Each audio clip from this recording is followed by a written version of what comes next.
Hello बच्चों, welcome to our YouTube channel. तो hopefully आपकी जेई मेंस की प्रिपरेशन अच्छे से चल रही होगी। जेई मेंस का जनवरी अटेम्प्ट तो हो चुका है और अप्रैल अटेम्प्ट बाकी है और बहुत कम दिन भी हैं, बीच में बोर्ड के एग्ज़ाम भी हैं पेयरिंग वाले बच्चों के। तो हमें इन कम दिनों में अपने चैप्टर को रिवीजन भी करना है और जो हमसे गलतियाँ हुई हैं, जो हमने न्यूमेरिकल को करने में बहुत टाइम लगाया, जो केमिस्ट्री का लेंदी क्वेश्चंस आ गए थे इस बार, तो उन्हें कैसे आसान करना है, उसको आसान करने के लिए हमें क्या करना पड़ेगा, शॉर्ट ट्रिक्स से कैसे क्वेश्चंस को सॉल्व करना है वो देखना पड़ेगा।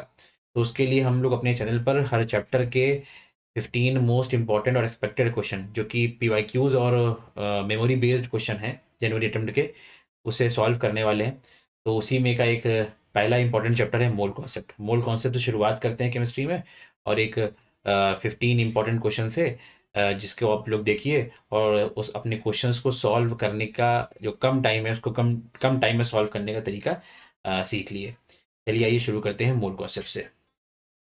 तो देखो बच्चा, ये एक जेई मेन 21 जनवरी 2026 का मेमोरी बेस्ड क्वेश्चन है। जैसे कि मैंने बताया कि मेमोरी बेस्ड क्वेश्चन और जो पी वाई क्यूज़ हैं वही इंपॉर्टेंट हैं अटेम्प्ट के लिए। तो एक क्वेश्चन है, अब ये एक रिएक्शन बेस्ड क्वेश्चन है। तो देखो, रिएक्शन बेस्ड क्वेश्चन कभी भी अगर हमें अटेम्प्ट करना हो तो हमें क्या पता होना चाहिए कि या तो वो मोल कॉन्सेप्ट से सॉल्व हो सकता है या तो इक्विवेलेंट कॉन्सेप्ट से सॉल्व हो जाएगा।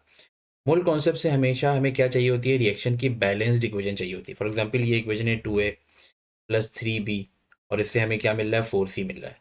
तो इस रिएक्शन की लैंग्वेज क्या कहती है, इस रिएक्शन की लैंग्वेज ये कहती है कि भैया 2 मोल ए रिएक्शन करेंगे तो हमें 3 मोल बी की रिक्वायरमेंट होगी, 3 मोल बी रिएक्टेंट की रिक्वायरमेंट होगी और रिएक्शन के बाद 4 मोल जो सी है वो क्या बनेगा, ऑब्टेन्ड होगा हमें। 4 मोल सी जो होगा वो रिएक्शन के बाद प्रोड्यूस होगा। तो ऐसे ही कुछ इस क्वेश्चन में भी है, जरा देखो क्या है ये क्वेश्चन। ये क्वेश्चन कह रहा है कि कैल्शियम 2 HCl के साथ रिएक्शन करके CaCl2 प्लस H2 बना रहा है। हमारे पास 14 ग्राम कैल्शियम है। तो 14 ग्राम कैल्शियम का मतलब हमारे पास कैल्शियम के मोल कितने हैं। तो कैल्शियम के जो मोल्स हैं हमारे पास वो हो जाएंगे 14/40। 14/40 का मतलब बच्चों कितना हो गया, 14/40 का मतलब हो गया 7/20। ठीक है, अब इसको सॉल्व नहीं करते, रोक लेते हैं। अब ज़रा सा चेक करना शुरू करते हैं। तो पहला है कैल्शियम क्लोराइड पर बेस्ड आपका ऑप्शन। तो ज़रा देखो कि कैल्शियम क्लोराइड का कितना मास बना। तो रिएक्शन के अकॉर्डिंग अगर 1 मोल कैल्शियम होता है तो 1 मोल कैल्शियम क्लोराइड बनता है। तो यानी 1 मोल कैल्शियम से अगर कोई हमसे पूछे तो हम क्या कहेंगे कि 1 मोल CaCl2 क्या होगा, बनेगा। यानी अगर हमारे पास 7/20 मोल कैल्शियम है तो 7/20 मोल कैल्शियम क्लोराइड जो होगा वो बनेगा। अब इसका मास निकालो। तो मास निकालने के लिए क्या होता है, कैल्शियम का मास कितना होता है 40 और क्लोरीन का एक 35.5, दो का कितना हो गया 71। ऐड कर लो क्या बनेगा 111। इसको आपने मल्टीप्लाई कर दिया, याद करो क्या होता है कि अगर मोल है और मास पर जाना है तो मोल मास से मल्टीप्लाई किया जाता है। तो मास निकाल लेते हैं हम लोग। ये कितना बन जाएगा 777 डिवाइड बाई 20, डिवाइड करो। 2 सेकेंड से आउट करोगे तो कितना बनेगा 2 3 6, 16 का 2 8 16 और फिर ये आ गया 2 8 16। ठीक है, उसके बाद क्या आ जाएगा फिर 0.5, 38.388.05 आ जाएगा। 10 से डिवाइड होगा तो कितना आ जाएगा, ये 38.85 ग्राम आ जाएगा। तो यानी कैल्शियम क्लोराइड का जो मास है वो 38.85 ग्राम जो होगा वो प्रोड्यूस होगा। लेकिन लेकिन इसी में देखो एक फोर्थ ऑप्शन दिया है कि mass of calcium chloride produce is 3.85 ग्राम। तो इन दोनों में से कोई एक ही सही हो सकता है ना। इसका मतलब फोर वाला गलत है और जो गलत है वही हमारे लिए सही आंसर है। तो फोर्थ वाले को हम लोग क्या कर देंगे, टिक कर देंगे। नेक्स्ट देखो, एक क्वेश्चन बहुत अच्छा सा है। 1 ग्राम ऑर्गेनिक कंपाउंड है जो बर्न होने पर, है ना, ऐसा कह सकते हो कि 1.32 ग्राम कार्बन डाइऑक्साइड प्रोड्यूस करता है। और उसी सेम कंपाउंड का 0.53 ग्राम कंपाउंड ले लेते हैं तो रिएक्शन के बाद हमें 0.75 ग्राम AgBr मिलता है। इसके मॉलिक्यूलर फार्मूला में सिर्फ कार्बन है, हाइड्रोजन है और ब्रोमीन है। आपको परसेंटेज ऑफ हाइड्रोजन निकालना है। तो ऐसे क्वेश्चन में देखो ये दो क्वेश्चन का एक बना दिया गया है, लेकिन आपको पता होगा कि हम 1 ग्राम अगर कंपाउंड लेते हैं, चाहे हम 0.53 ग्राम सेम कंपाउंड कर लें, लेकिन जो परसेंटेज है वो कार्बन की हो चाहे हाइड्रोजन की हो चाहे वो ब्रोमीन की हो, वो दोनों जगह से क्या रहने वाली है, सेम ही रहने वाली है। दोनों तरीके से, दो तरीके से अगर क्वेश्चन करोगे, दोनों जगह पर कार्बन की परसेंटेज सब जगह सेम रहने वाली है। अच्छा, इसके बाद अगर हमें ये बात पता होनी चाहिए कि जब भी हम किसी भी ऑर्गेनिक कंपाउंड को बर्न करते हैं, जैसे ये मान लेते हैं हाइड्रोकार्बन है, तो बर्न करने पर ऑक्सीजन के साथ रिएक्शन होती है और कार्बन डाइऑक्साइड और क्या मिलती है आपको, आपको मिलती है वाटर। इस रिएक्शन को अगर हम लोग बैलेंस करें तो आप क्या देखेंगे, एक्स यहाँ पे आ जाएगा और वाई यहाँ पे आ जाएगा। तो ये बात आप क्लास में जानते भी हैं कि कार्बन के जितने मोल ऑर्गेनिक कंपाउंड में होते हैं उतने ही मोल क्या बनती है, उतने ही मोल क्या होती है, कार्बन डाइऑक्साइड प्रोड्यूस्ड होती है। यानी मोल ऑफ कार्बन डाइऑक्साइड और mole of carbon in organic compound क्या होते हैं, हमेशा सेम होते हैं। तो हम यहाँ से क्या ये बात कह सकते हैं, क्या ये बात कह सकते हैं कि मोल ऑफ, हम कार्बन डाइऑक्साइड निकाल लें तो मोल ऑफ CO2 कितने निकल के आ जाएंगे, 1.32 gram carbon dioxide divide by 44। 11 से इसको सॉल्व करो तो 11 4 ज़ा 44, 11 1 ज़ा 11 और 11 2 ज़ा 22। ठीक है, 4 से सॉल्व करो तो कितना आ जाएगा, 0.03। अब बताओ, मोल ऑफ कार्बन डाइऑक्साइड निकल के आ गए तो यही हम कह सकते हैं, यही होंगे मोल ऑफ कार्बन, 0.03। तो अब यहाँ से हम कह सकते हैं कि मास ऑफ कार्बन निकाल लो। तो मास ऑफ कार्बन कितना निकल के आ जाएगा, मास ऑफ कार्बन निकल के आ जाएगा 0.03 इंटू 12। उसके बाद क्या निकाल लो, परसेंटेज ऑफ कार्बन निकाल लो। अच्छा, कार्बन की परसेंटेज और ब्रोमीन की परसेंटेज निकालने के बाद 100 से सब्ट्रैक्ट करेंगे तो ही हाइड्रोजन की परसेंटेज निकल पाएगी। तो कितना आ जाएगा ये, 0.36 divide by total mass of compound 1 gram into क्या कर दोगे, 100। यानी कहीं ना कहीं कार्बन जो है वो 36% है। इसको याद रख लेते हैं और इसको थोड़ा सा हम क्लियर कर देते हैं। तो इसको क्लियर कर दे रहे हैं।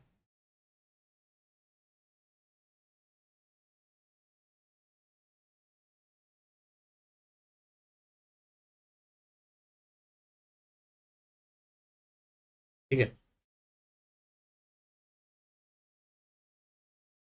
अब फिर से देखो, अब अगर हम ऑर्गेनिक कंपाउंड की रिएक्शन, ऑर्गेनिक कंपाउंड के अंदर ब्रोमीन है, इसकी रिएक्शन हमने AgNO3 से करी और AgBr बना। तो AgBr अगर बना है तो जितने मोल AgBr बनेगा उतने ही मोल ऑर्गेनिक कंपाउंड के अंदर ब्रोमीन भी होगी।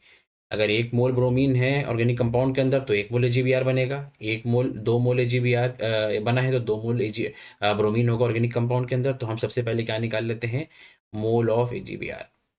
तो मोल ऑफ AgBr जितने होंगे वो कितना होगा, 0.75 ग्राम AgBr बना है। और सिल्वर का मोलर मास कितना होता है, 108।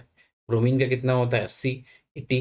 टोटल मिला लो कितना हो गया, 188 ग्राम। यानी ये आ गया मोल ऑफ AgBr। इसको सॉल्व करने के लिए क्या करोगे, 1 हटाओगे, नीचे क्या बढ़ा दोगे, 2 0 बढ़ा दोगे। ये कितना हो गया, 3 से गया, ये गया 4 टाइम। ठीक है, फिर आ जाओ, फिर निकाल लेते हैं मास ऑफ ब्रोमीन, क्योंकि हमको पता है कि जो मोल ऑफ AgBr है वही मोल ऑफ ब्रोमीन भी है ऑर्गेनिक कंपाउंड के अंदर। तो मास ऑफ ब्रोमीन निकालोगे तो कितना आ जाएगा, 3/188 इंटू 4। फिर क्या आ जाएगा, ब्रोमीन का मास यानी 80। तो सॉल्व करो तो देखो ये 4 से कैंसिल आउट हो रहा है, 2 टाइम्स गया, 20 टाइम गया। फिर देखो ये 4 से, 4 5 ज़ा 20 और ये गया 4 4 ज़ा 16 और फिर ये हो गया 4 7 ज़ा 28। यानी ये आंसर आ गया होगा 15/47 ग्राम। अब निकाल लेते हैं हम लोग percentage of bromine inorganic compound. तो परसेंटेज कितनी निकालोगे, 15/47। और फिर हम क्या करते हैं, 0.53 ग्राम ऑर्गेनिक कंपाउंड लिया था यहाँ पर, और ऑर्गेनिक कंपाउंड का मास इंटू 100 से मल्टीप्लाई कर देते हैं। अब इसको सॉल्व करना, सॉल्व करोगे तो अप्रोक्सीमेट आंसर 60% आएगा।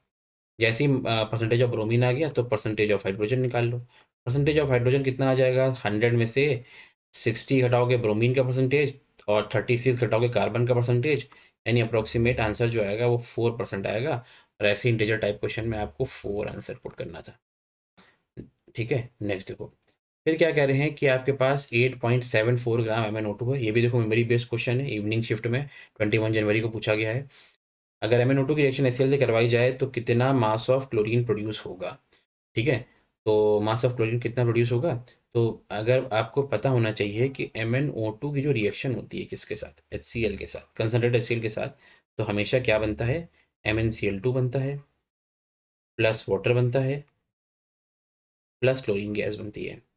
यहाँ पर ये रिएक्शन हो गई आपकी बैलेंस्ड। अब बताना, यहाँ पर जितने MnO2 के मोल होंगे उतने ही क्लोरीन के मोल भी प्रोड्यूस होंगे। यानी अगर आपके पास 1 मोल MnO2 है रिएक्शन के अकॉर्डिंग। तो 1 मोल क्लोरीन गैस बनेगी। सही है ना मेरी बात?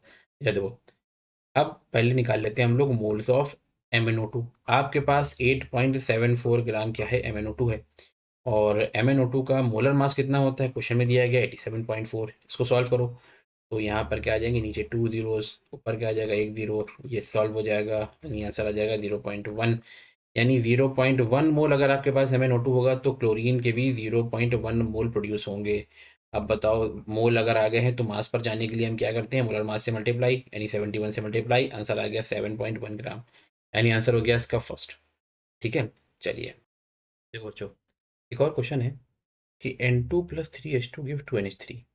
अब इसमें कह रहे हैं कि 20 ग्राम आपके पास नाइट्रोजन हो, 30 ग्राम 5 ग्राम आपके पास हाइड्रोजन हो, यानी दो रिएक्टेंट हैं और दोनों रिएक्टेंट का क्या दे दिया गया है, मास दे दिया गया है या मोल दे दिए गए हों।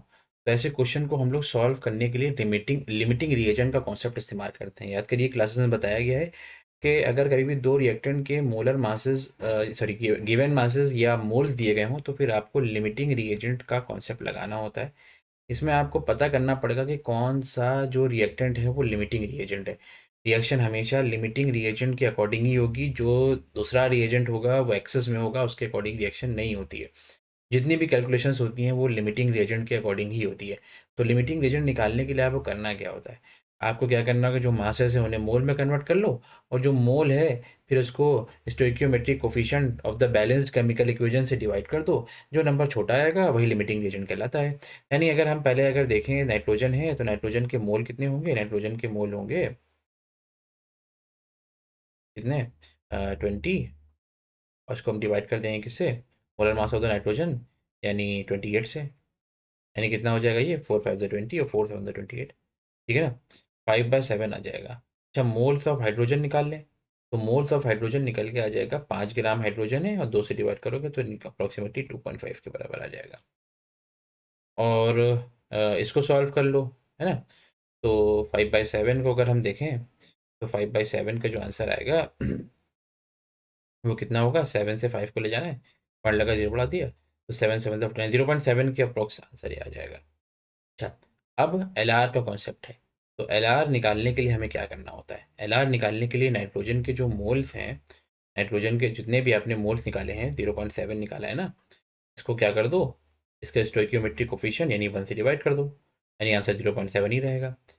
हाइड्रोजन के लिए क्या करो, तो आपने जो 2.5 निकाला है इसे क्या कर दो, डिवाइड कर दो किससे, इसका रिएक्शन का बैलेंस इक्वेशन का स्टोइकियोमेट्रिक कोफिशिएंट 3 से डिवाइड कर दो।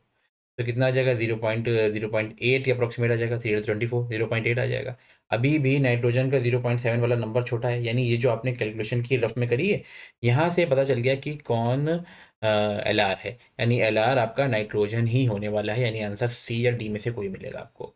नेक्स्ट आगे बढ़ते हैं, यानी कैलकुलेशन जो भी करनी है वो नाइट्रोजन के अकॉर्डिंग ही करनी है। अब अमोनिया पे आ जाओ। तो इक्वेशन क्या कह रही है कि अगर कभी भी आप 1 मोल नाइट्रोजन की रिएक्शन करवाते हैं तो आपको 2 मोल अमोनिया गैस मिलती है। 2 मोल अमोनिया गैस मिलने का क्या मतलब है, यानी अगर आपके पास 0 पॉइंट कितना है, ये 7 है ना, या कह लो 5/7, 5/7 मोल्स आपके पास किसके हैं, नाइट्रोजन के हैं।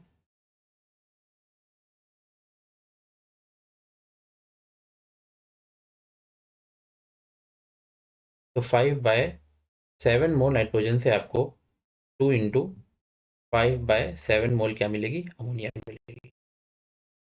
ठीक है ना, यानी कितना हो जाएगा, 10/7 हो जाएगा। 10/7 का मतलब कितना हो जाएगा, अप्रोक्सीमेटली 1.42 आंसर आ जाएगा। यानी आंसर जो होने वाला है इसका वो C होने वाला है। ठीक है, चलिए फिर आगे बढ़ते हैं। नेक्स्ट क्वेश्चन है कि 36 ग्राम, देखो ये मेमोरी बेस्ड क्वेश्चन है, आया हुआ क्वेश्चन है। 36 ग्राम ए रिएक्ट करता है 54 ग्राम बी के साथ तो AB2 बनता है। अगर ए और बी का मोलर मास 60 और 80 रिस्पेक्टिवली हो तो चूज करना है इसमें से correct option. Limiting reagent find out करना है, मास पता करना है। बहुत आसान क्वेश्चन है, कोई डिफिकल्ट नहीं है। यहाँ पर इक्वेशन जो है वो कैसी होगी कि ए है और उसने बी के साथ रिएक्शन करी, ठीक है ना, बी के साथ रिएक्शन करी, और बी के साथ रिएक्शन करने के बाद क्या बना दिया, AB2 बना दिया। तो यहाँ पर आ जाएगा 2। ठीक है, A+2B गिव्स AB2। अब बताओ, 36 ग्राम ए है तो ए के कितने मोल्स हैं, तो आप कहेंगे 36 डिवाइड बाय ए का मोलर मास कितना है 60, यानी कितना हो गया ये 0.6 मोल है ए के। फिर जाओ बी के मोल्स पे, तो बी के मोल कितने हैं, बी का गिवन मास है 54 और मोलर मास कितना है 80, सही है ना। तो कुछ कैंसिल आउट होगा, तो 2 से 2 टाइम जाएगा ये, 2 से, हाँ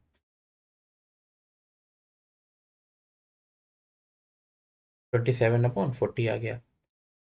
27/40 है, इसको और सॉल्व कर लेते हैं, 4 से ले जाते हैं तो 4 6 24 हो गया, और 4 6 24 के बाद 1 3 बचा, पॉइंट लगा होगा, 0 बढ़ गया होगा,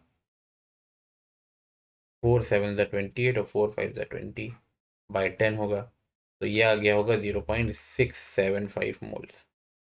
अब बताओ, लिमिटिंग रिएजन का कॉन्सेप्ट लग जाएगा। एल के लिए हमें क्या करना होगा, जो ए है 0.6, इसको 1 से डिवाइड करोगे तो ये 0.6 ही रहेगा। बी जो है वो 0.675 है, इसे डिवाइड करोगे किससे 2 से, क्योंकि इक्वेशन का कोफिशिएंट क्या है बी का, वो 2 है, तो 2 से डिवाइड करने के बाद कितना आ जाएगा ये 0.3, और फिर ये 3, फिर ये कितना आ जाएगा 7, यानी ये छोटा नंबर है, यानी हमें बी ही लिमिटिंग रीजन होने वाला है। तो करेक्ट ऑप्शन तो एक तो ये मिल जाएगा, ये तो गलत हो गया। अच्छा और देख लो, 50 ग्राम AB2 कितना बन रहा है, इन दोनों में से पता कर लेते हैं। तो यानी अगर आपके पास ये इक्वेशन कह रही है कि 2 मोल बी होंगे तो 1 मोल AB2 बनेगा। अगर 1 मोल बी होगा तो ये आधा मोल बनेगा। अगर ये कितना होगा 0.675 होगा तो ये 0.675/2 यानी 0.337 मोल AB2 बनेगा। AB2 का मोलर मास निकाल लो, तो ए का मास कितना है 60 और प्लस बी कितने हैं 2, यानी 2 16 यानी 160, इसको ऐड करोगे तो कितना आ जाएगा 220 है ना। 0.337 को मल्टीप्लाई कर दो 220 से, बताओ आंसर कितना आया। इसको सॉल्व करना है जल्दी से, तो हम क्या करते हैं 337 को मल्टीप्लाई कर देते हैं किससे 22 से, तो कितना आ जाएगा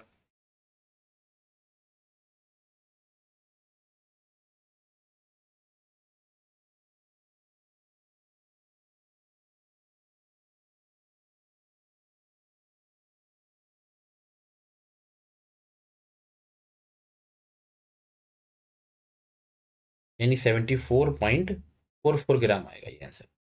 74.44 ग्राम ये आंसर आ रहा होगा। तो इसमें से ये सब भी गलत हो गया, आंसर सी सही है।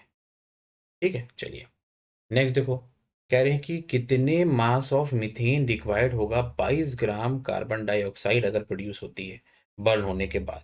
तो मैं आपको बताया कि ये आपके पास मीथेन है, ठीक है। अब इसकी ऑक्सीजन के साथ रिएक्शन हुई, कंबशन के बाद दो ही चीज़ें बनती हैं, कंप्लीट कंबशन के बाद कार्बन डाइऑक्साइड और वाटर, क्या बनता है कार्बन डाइऑक्साइड और वाटर बनता है।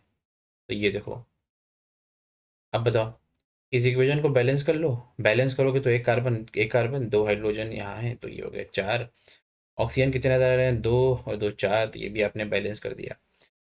अब रिएक्शन कह रही है कि 1 मोल अगर कार्बन डाइऑक्साइड प्रोड्यूस हुआ है तो इसका मतलब 1 मोल मीथेन गैस जो होगी वो बर्न हुई होगी। आपके पास कार्बन डाइऑक्साइड के कितने मोल्स हैं, तो आप क्या कहेंगे 22 डिवाइड बाई 44, यानी कितना आ जाएगा 0.5 मोल्स हैं।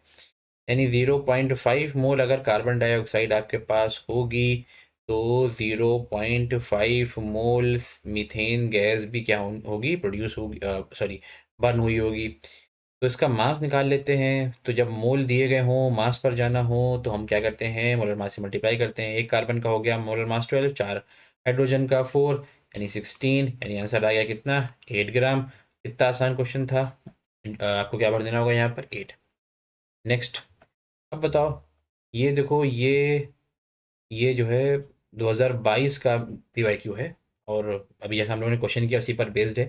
यानी नंबर ऑफ नाइट्रोजन एटम कितने होंगे 681 gram of C7H5N3O6 is x × 10⁻21, यानी नाइट्रोजन के एटम जो है वो x टाइम्स हैं 10⁻21 के, आपको x की वैल्यू निकालना है और एवोगाड्रो नंबर क्वेश्चन में दिया गया है। चलिए, कितना आसान क्वेश्चन है।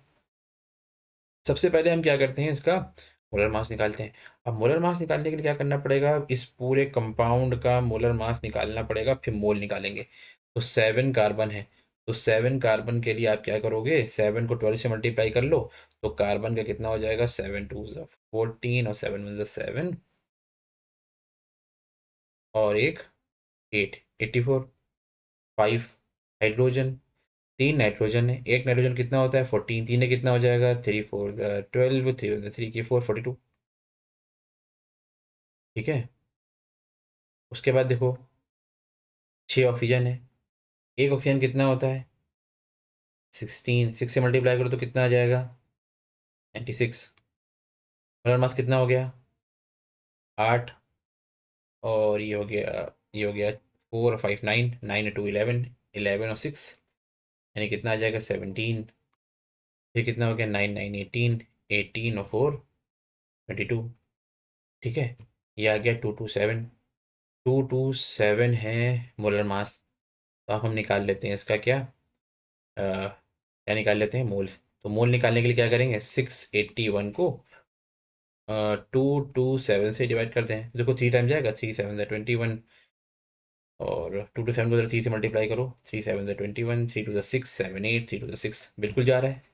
यानी मोल है आपके पास कितने, 3, 3 मोल हैं।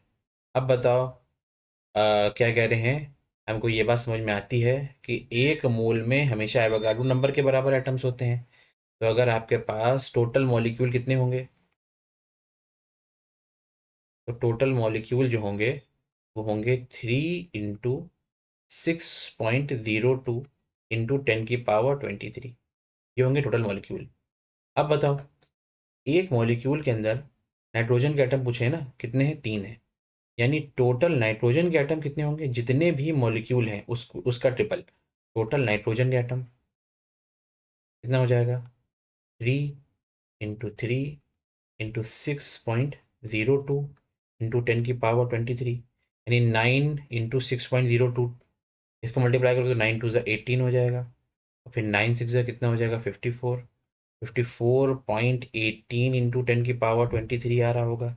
इसको हमें 21 का ऑर्डर में लिखना है, तो हम क्या लिख देंगे 5418 × 10⁻21, यानी यही जो नंबर है ना 5418, इसको हमें यहाँ पर भर देना होगा 5418 इंटीजर टाइप में। हो गया क्वेश्चन। ठीक है, नेक्स्ट देखो। अब हम लोग आ गए हैं कंसंट्रेशन टर्म पर बेस क्वेश्चन पर, मोलैलिटी है ना। अच्छा, molarity of an aqueous solution containing 5.8 gram. ठीक है, तो ज़रा सा हम लोग क्यों ना पहले कंसंट्रेशन टर्म को रिवीजन कर लेते हैं। ठीक है, कंसंट्रेशन टर्म को ज़रा सा रिवीजन कर लेते हैं। चलिए, तो देखिए, देखो बच्चों, अगर आपको याद होगा कि कभी भी हम क्या करते हैं कि कोई दो गैसेस हों या तो मिसेबल लिक्विड्स हों या कोई सॉल्युबल कंपाउंड हो, जिसे हम किसी लिक्विड में डिज़ोल्व करें, वो डिज़ोल्व हो जाए, तो क्या बनता है, सॉल्यूशन बनता है। अब सॉल्यूशन के अंदर जो ज़्यादा अमाउंट में होता है या जिसके अंदर हम मिला रहे होते हैं, वो सॉल्वेंट कहलाता है ना। और जिसको मिलाया जाता है जो कम अमाउंट में होता है, उसे हम जनरली क्या कहते हैं, सॉल्यूट कहते हैं। तो सॉल्यूट कितना है कि सॉल्यूशन के अंदर, हमें बताने के लिए हमारे पास बहुत सारे कंसंट्रेशन टर्म्स होते हैं, है ना। याद करो, इसमें सबसे पहला जो टर्म आपने पढ़ा होगा क्लासेस में, वो पढ़ा होगा मास बाय मास परसेंटेज, है ना। मास बाय मास परसेंटेज जो होता है, ये भी क्या होता है, डिफरेंट सॉल्यूशन के अंदर सॉल्वेंट का, सॉल्यूट का अमाउंट बताने के लिए रिप्रेजेंट इस्तेमाल करते हैं। मास बाय मास परसेंटेज में हम लोग क्या करते हैं, मास ऑफ सॉल्यूट को यूज़ करते हैं और उसे मास ऑफ सॉल्यूशन से डिवाइड करते हैं और इंटू 100 कर देते हैं। इसके अलावा आपने एक और टर्म पढ़ा होगा बहुत important, mass by volume percentage. अब मास बाय वॉल्यूम परसेंटेज में पता ही है आपको कि हमें क्या करना होगा, मास ऑफ सॉल्यूट रखना होगा और इसे डिवाइड कर देना होगा किससे, वॉल्यूम ऑफ द सॉल्यूशन से। वॉल्यूम सॉल्यूशन जो रखना है वो ml में रखना है, और सॉल्यूट का जो मास रखना है वो किस में रखना होता है, ग्राम में रखना होता है, इंटू 100 कर देंगे। इन दोनों में एक रिलेशन भी होता है। क्या रिलेशन होता है, मास बाय वॉल्यूम परसेंटेज जो होता है, वो mass by mass percentage into density of the solution के इक्वल होता है। इसके अलावा फिर आपने मोलैरिटी की डिफिनेशन पढ़ी थी। मोलैरिटी में यह आपने पढ़ा था, मोलैरिटी जो होती है वो किसके बराबर होती है, कितने मोल्स ऑफ सॉल्यूट है, मोल्स ऑफ सॉल्यूट है, इसको डिवाइड कर देना होता है वॉल्यूम ऑफ द सॉल्यूशन से, वॉल्यूम ऑफ द सॉल्यूशन से। लेकिन इतना ध्यान रखना है कि सॉल्यूशन का जो वॉल्यूम होगा लीटर में होना चाहिए। ठीक है। इसके अलावा इसका इस्तेमाल और भी बहुत जगह पर करते हैं। फॉर एग्जाम्पल, अगर आपको मोल्स ऑफ सॉल्यूट निकालना है तो आप क्या कर दो, मोलैरिटी को वॉल्यूम इन लीटर से मल्टीप्लाई कर दो। या अगर आपने कभी क्या किया, मोलैरिटी को वॉल्यूम ml से मल्टीप्लाई कर दिया, तो यहाँ पर मिली मोल्स ऑफ द सॉल्यूट निकल के आएंगे, मिली मोल ऑफ सॉल्यूट निकल के आएंगे, या 10⁻³ मोल्स निकल के आएंगे इनटू में। अच्छा, इसके अलावा और क्या पढ़ा है आपने, इसके अलावा मोलैरिटी के बाद एक टर्म पढ़ा होगा मोलैलिटी। अब मोलैलिटी और मोलैरिटी कभी भी क्या हो सकती है, दोनों अलग अलग टर्म है, और ये उन्हीं बच्चों के लिए सेम हो सकती है जो थोड़े से तुतले होते हैं, है ना। अब मोलैलिटी क्या है, मोलैलिटी कहते हैं कि मोल्स ऑफ सॉल्यूट, सॉल्यूट के जो मोल्स हैं इसे डिवाइड कर देना है किससे, मास ऑफ सॉल्वेंट से, और भी किस में, केजी में। ठीक है। अब यहाँ पर हम क्या रखेंगे, मास ऑफ सॉल्वेंट रखेंगे, और इनटू ये केजी में होना चाहिए और डिवाइड कर देना है, मोलैलिटी आ जाएगी। ठीक है। अच्छा, इसके अलावा और बताते हैं। इसके अलावा, इसके अलावा देखो, मोलैरिटी जो होती है उसको निकालने का एक फॉर्मूला और भी पढ़ा था आपने, 10 into mass by mass percentage into density divide by molar mass of the solute. ठीक है। इसे डिवाइड कर देना होता है तो मोलैरिटी निकल के आ जाती है। मोलैलिटी और मोलैरिटी में भी एक रिलेशन होता है, बहुत इंपॉर्टेंट है। वो किसके बराबर होता है, मोलैलिटी बराबर होता है 1000 into molarity divide by 1000 into density of the solution minus molarity into molar mass of the solute. ठीक है। अच्छा, इसके अलावा एक टर्म और पढ़ा होगा आपने, मोल फ्रैक्शन। मोल फ्रैक्शन कहते हैं, किसी भी कंपोनेंट का निकाल सकते हो, सॉल्यूट का भी निकाल सकते हो, सॉल्वेंट का भी निकाल सकते हो। अगर आप सॉल्यूट का निकाल रहे हो मोल फ्रैक्शन, तो आपको करना होगा मोल्स ऑफ सॉल्यूट पता करना होगा, इसको डिवाइड कर देना होगा मोल्स ऑफ सॉल्यूट से प्लस मोल्स ऑफ सॉल्वेंट, यानी टोटल मोल से। अगर 3 कंपोनेंट, टोटल मोल आ जाएगा यहाँ पर। ठीक है। इसके बाद अब हम लोग दो क्वेश्चन पे आते हैं।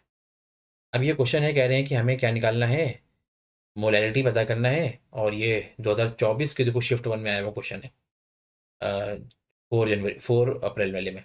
5.85 ग्राम ऑफ NaCl है, 500 ml वाटर में डिजोल्व किया है, आपको मोलैरिटी निकालना है। बस क्या पता करना होगा, मोल पता करना है और वॉल्यूम लीटर में पुट करना है। तो मोल पता करो जरा NaCl के, 5.85 इसका गिवन मास है, मोलर मास निकालो। सोडियम का मास कितना होता है, 23, और क्लोरीन का मोलर मास कितना होता है, 35.5। जरा ऐड करो कितना आएगा, ये आ जाएगा 5, और ये 538, और ये 5 58.5 आ जाएगा। 58.5 आ गया, उसको सॉल्व करोगे कुल मिला के ये 0.1 मोल आ जाएंगे। यानी आपके पास NaCl के मोल कितने हैं, 0.1। अब बताओ 0.1 मोल है तो वॉल्यूम कितनी है, वॉल्यूम 50 ml है, 50 ml का मतलब हो गया 0.5 लीटर, आधा लीटर। अब बताओ मोलैरिटी किसके बराबर हो जाएगी, मोलैरिटी बराबर हो जाएगी 0.1 डिवाइड बाय 0.5। ठीक है, ये कट गया 1/5, और 1/5 का मतलब क्या हम इसे 0.2 नहीं कह सकते, तो आंसर हमेशा 0.2 आएगा। नेक्स्ट देखो, कह रहे हैं कि कमर्शियली सोल्ड HCl है जिसकी कंसंट्रेशन 35% है, इसकी डेंसिटी 1.46 है, मोलैरिटी बताना है। अभी देखो मैंने ऐसा क्वेश्चन बताया भी था, बहुत अच्छा क्वेश्चन है। यानी हमें मास बाय मास परसेंटेज से मोलैरिटी निकालना है, तो कितना आसान फॉर्मूला होता है, 10 into mass by mass percentage into density divide by molar mass of the solute, है ना। बताइए, 10 इंटू 35% इंटू डेंसिटी कितनी है, 1.46, और 36.5 हो जाएगा इसका मोलर मास, है ना, HCl का। 35.5 हो गया क्लोरीन, और 1 हो गया आपका हाइड्रोजन, यानी 36.5 आ गया। सही है, सही है ना। अब बताओ, क्या इसको हम सॉल्व करेंगे तो ये कितना बन जाएगा, 35 इंटू 14.6 डिवाइड बाय 36.5, पॉइंट देखो, पॉइंट हट जाएगा, 5 सॉल्व होगा, 5 7 35, 5 7 जो 35 और 5 3 जो 15, सही है ना। 73 देखो कितनी बार में जा रहा है, 73 को हम 2 से मल्टीप्लाई कर दें तो हमें लगता है ये भी चला जाएगा। उसके बाद देखो 7 2 14, तो क्या इसका आंसर सी यानी 14 m नहीं आ जाएगा? ठीक है, चलिए देखो बच्चों, क्वेश्चन है molality of 0.8 M H2SO4 solution whose density is 1.08 ग्राम पर ml is dash into 10⁻³ m। यानी हमें मोलैलिटी को पता करना है मोलैलिटी की हेल्प से, और अभी मैंने फॉर्मूला बताया था, क्या बताया था बच्चों? देखो, जो मोलैलिटी होती है उसको कन्वर्ट करना हो अगर मोलैलिटी की हेल्प से, मोलैलिटी से जाना हो मोलैलिटी पर, तो फॉर्मूला होता है 1000 into molality divide by 1000 into density minus m into molar mass of the solute. यानी हम यहाँ पर क्या करेंगे, मोलैलिटी को 1000 इंटू मोलैलिटी से मल्टीप्लाई कर देंगे, 0.8 डिवाइड कर देंगे किससे, 1000 इंटू डेंसिटी कितनी है, 1.08। फिर आगे बढ़ेंगे और मोलैरिटी कितनी थी, 0.8, और molar mass of the solute कितना था, H2SO4 का मोलर मास कितना हो जाएगा, 98। अब 98 से मल्टीप्लाई करो, चलो इधर आओ। तो यहाँ पर हमने 1000 टू 0.8 किया तो आया होगा आंसर 800। यहाँ पर कितना होगा, 1080, माइनस 0.8 को 98 से मल्टीप्लाई करोगे तो कितना आ जाएगा, 8 8 64 का, ये आ गया 4, और 8 9 0 72 78.4 आ गया होगा। यानी मोलैलिटी बराबर हो गई होगी 800 और डिवाइड बाय 1080 माइनस 78.4, यानी कितना आएगा ये 1001 1001.6। ठीक है, अब 1001.6 को 800 से मल्टीप्लाई करना, डिवाइड करना, 800 से 101.6 को डिवाइड, जब पूरा डिवाइड कर लोगे तो आंसर आना चाहिए है अप्रॉक्सीमेटली तुम्हारा 0.798, और कितना आ जाएगा ये 6 के अप्रॉक्स आ जाएगा। ठीक है, 797 के अप्रॉक्स आंसर आएगा। यानी आप इसे कह सकते हो 798.7 इंटू 10⁻³ m, या इसको भर सकते हो 0799 इंटू 10⁻³ m। यानी आपको यहाँ पर जो भरना चाहिए वो 799 भरना है। देखो बच्चों, एक और अच्छा सा क्वेश्चन है कि molality of a 10% volume by volume solution of dibromine solution in CCl4। यानी क्या कह रहे हैं कि डाइब्रोमीन यानी Br2 को CCl4 में डिसॉल्व किया गया और उनकी कंसंट्रेशन 10/10% वॉल्यूम 10/10% V/V है, यानी वॉल्यूम बाय वॉल्यूम परसेंटेज 10% है। अब हम इससे क्या इन्फॉर्मेशन निकाल सकते हैं, इससे हम ये इन्फॉर्मेशन निकाल सकते हैं कि अगर 100 ml का सोल्यूशन हो तो उसमें 10%, 10 ml जो होगी वो डाइब्रोमीन होगी यानी Br2 होगी, और उसमें 90 ml CCl4 होगा। हमें मोलैलिटी पर जाना है तो हमें कहीं ना कहीं सॉल्यूट के मोल्स और सॉल्वेंट का मास निकालना है। सॉल्यूट के मोल्स निकालने के लिए भी हमें क्या चाहिए होता है, सॉल्यूट का मास चाहिए होता है। यानी सब कुछ मास पर ही कन्वर्ट करना होगा, और उसके लिए हमें डेंसिटी क्वेश्चन में दी गई है। देखो कैसे करते हैं, तो सबसे पहले हमें ये पता चल गया है कि वॉल्यूम ऑफ द Br2 इस क्वेश्चन में नहीं है, 10 ml है, ये सॉल्यूट है, और वॉल्यूम ऑफ CCl4 जो है वो 90 ml है, ये हमें पता है। ठीक है, अब बताओ यहाँ से हम कह सकते हैं कि मास ऑफ ब्रोमीन निकालना हो, तो आपको पता है कि डेंसिटी बराबर मास, डेंसिटी बराबर क्या होती है, मास अपॉन वॉल्यूम। तो यहाँ पर मास होगा, वहाँ पर हम क्या कर सकते हैं, डेंसिटी इंटू वॉल्यूम।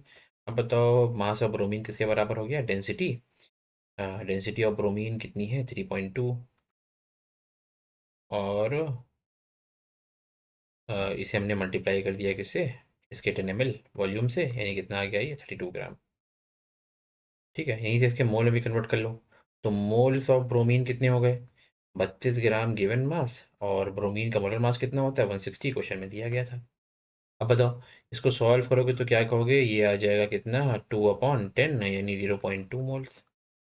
चलिए जरा जाइए, अब निकाल लेते हैं हम लोग मास ऑफ CCl4। तो मास ऑफ CCl4 निकालने के लिए इसकी वॉल्यूम 90 है और डेंसिटी कितनी है 1.6 से मल्टीप्लाई कर दो तो कितना हो जाएगा, 9 6 54, और 9 1 9, और 9 5 144, ये आ जाएगा 144 ग्राम के बराबर। इसे केजी में कन्वर्ट करना तो ये हो जाएगा 144 डिवाइड बाय 1000। अब हम निकाल लेते हैं मोलैलिटी। मोलैलिटी बराबर कितनी हो जाएगी? 32, सॉरी 0.2, डिवाइड कर दो किससे? 144 डिवाइड बाय 1000, ये कितना हो जाएगा? 200 है ना, 200 डिवाइड बाय 144। ठीक है, अब इसे डिवाइड करते हैं, तो डिवाइड करने पर हमें क्या मिलेगा?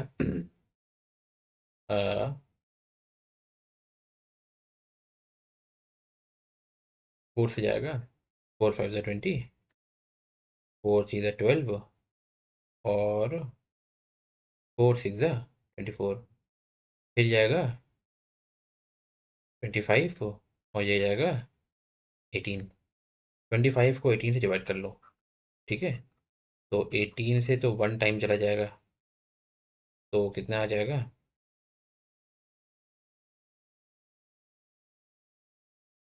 7। ठीक है, पॉइंट लगोगे, 0 बढ़ाओगे, तो ये 18 को अगर हम 3 से मल्टीप्लाई करें,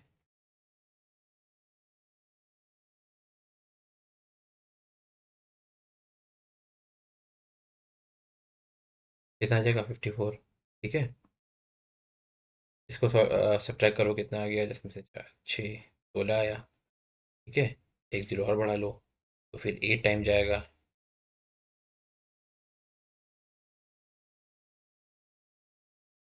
144 आ जाएगा।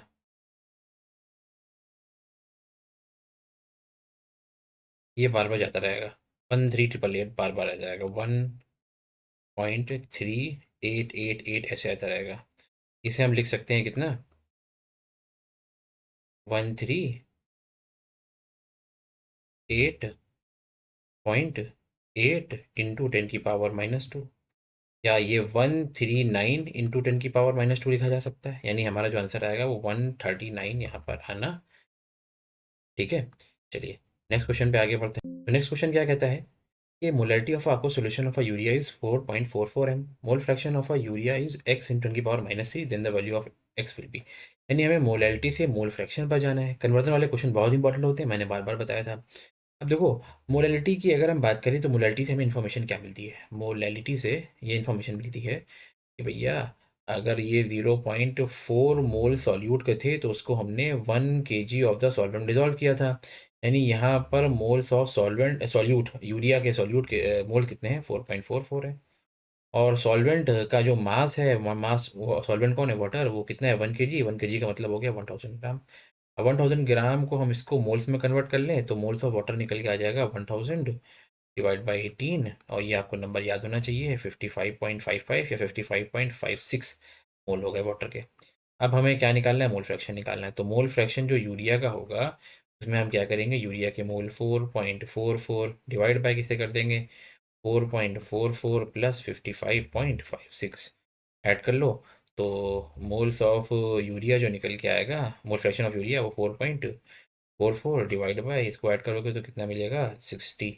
4.44 डिवाइड बाई 60 तुम्हें क्या नंबर मिलेगा? तुम्हें नंबर मिल जाएगा 0.074। ठीक है, और इसको हम लोग जब क्या करेंगे, थोड़ा सिंप्लीफाई करके लिखेंगे तो क्या लिख सकते हैं? 74 इंटू 10⁻³ बस हमें यहाँ पर क्या भरना होगा? 10⁻³ ही भरना होगा। 74 हमारा आंसर आ जाएगा। ठीक है, 74 10⁻³ में 74 हमारा आंसर हो गया। नेक्स्ट देखो, एक और क्वेश्चन है, कह रहे हैं कि 100 gram of 98% weight of the H2SO4 is mixed with the 100 gram of 49% by weight of the H2SO4, mole fraction निकालना है। ठीक है, तो देखो यानी यहाँ पर क्या है, 98% जो H2SO4 है, 100 ग्राम 98% H2SO4 है, उसको मिक्स किया गया 100 ग्राम 49% ऑफ द H2SO4 के साथ। अब आपको मोल फ्रैक्शन निकालना है। देखो पहले जो था 98% में हम कह सकते हैं कि 98 ग्राम H2SO4 था, पहले वाले सॉल्यूशन में 2 ग्राम वाटर था। दूसरे वाले में अगर हम बात करें तो आपके पास 49 ग्राम H2SO4 था, और इसमें 51 ग्राम वाटर था। ठीक है, दोनों को मिला दिया, दोनों को मिलाने के बाद क्या बना? दोनों को मिलाने के बाद क्या बना?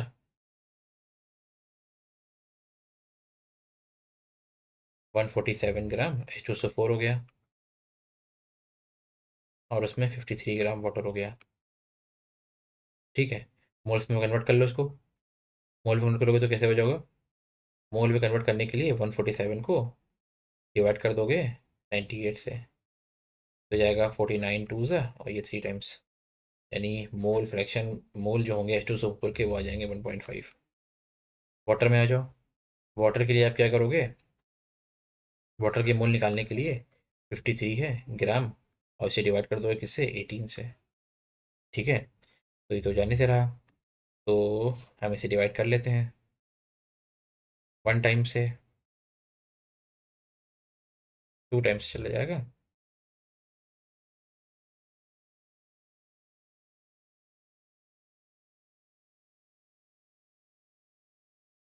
आ जाएगा ये।